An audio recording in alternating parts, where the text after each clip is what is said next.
আমার নাম লিমা আক্তার। আমার বাড়ি হচ্ছে নেত্রকোনা। আমি ক্লাস 9-এ পড়ি। আর্থিক সমস্যার কারণে আমি পড়াশোনা করতে পারছি না।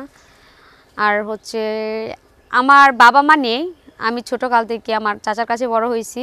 সেই অনুযায়ী আমার পড়াশোনাটা মানে অত্যন্ত জরুরি। আমার অনেক ভালো লাগে, আমি কখনো পড়াশোনাটা ছাড়তে চাই না। সেই অনুযায়ী যদি কারো ভালো লাগে বা যদি কেউ চান আমাকে সাপোর্ট করবেন বা আমার পাশে দাঁড়াতে পারেন। আর তার জন্য শেয়ার অপশনে আমি নাম্বার দিয়ে রেখেছি, হোয়াটসঅ্যাপ নাম্বার, চাইলে যোগাযোগ করতে পারবেন। তো আপু আপনার নাম কি? আমার নাম লিমা। লিমা।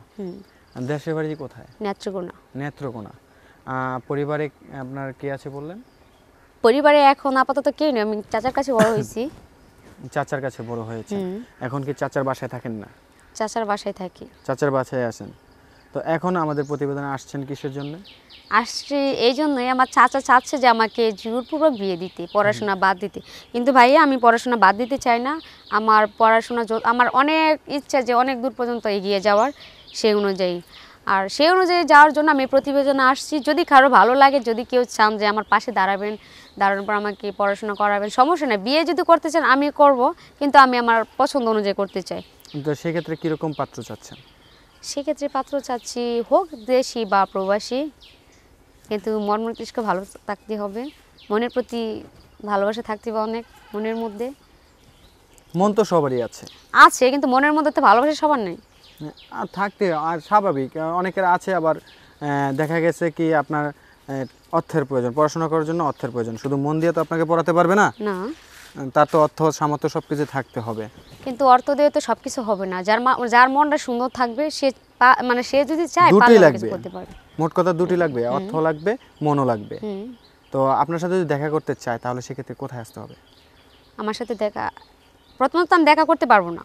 দেখা করতে পারবেন না? প্রথমত করতে পারবো না কি জন্য, যে সবার সাথে তো আমার যেহেতু হোয়াটসঅ্যাপ নাম্বার দেওয়া আছে, সেই অনুযায়ী সবার সাথে কথা যদিও বলতে পারি, তো সবাইকে তো সাপোর্ট করতে পারবো না, যে কোনো একজনকে বাছাই করতে হবে।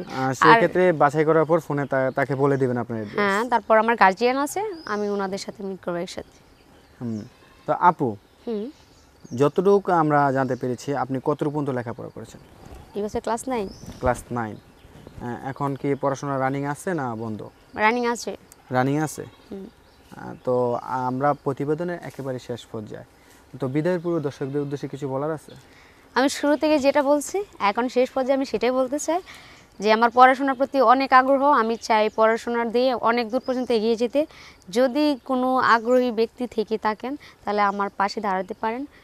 আর তার জন্য আমার শেয়ার অপশনের নাম্বার দিয়ে রাখছি, হোয়াটসঅ্যাপ নাম্বার, এখানে যোগাযোগ করলে আমাকে পাবেন। যদি কোনো প্রবাসী ভাই আপনাকে বিয়ে করতে চায় তাহলে কি করবে?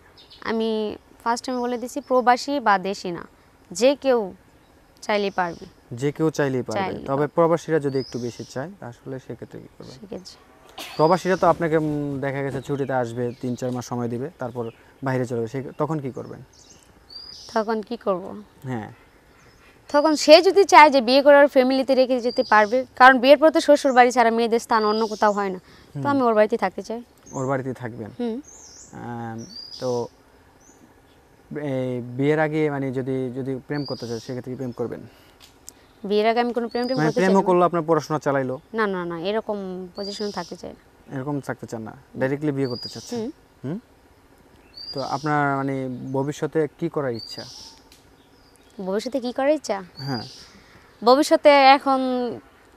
ভবিষ্যতে প্ল্যান এখনো করি নাই, তবে আমার এখন যতটুকু সম্ভাবনা, আমার যতটুকু ইচ্ছা আছে, আমার পড়াশোনাটাকে মানে পড়াশোনা যে এত পড়াশোনা করতে চাচ্ছেন, পড়াশোনা করে কি করতে চাচ্ছেন? কি করতে চাচ্ছি, আমার পড়াশোনা শেষ করে ডাক্তার হয়ে ইচ্ছা আছে। ডক্টর। ডক্টর? ডক্টর হয়ে কি করবেন? ঘুমাবো। মানুষকে মারবেন? না, ঘুমাবো। ঘুমাবেন? হ্যাঁ, ডক্টরের কাজ কি? ডক্টরের কাজ কি? ডক্টরের তো বিভিন্ন ধরনের কাজ, মানুষ মারা, মানুষ বাঁচা, সবকিছু। তো আমার কাজ তো এমনই হবে, তাই না?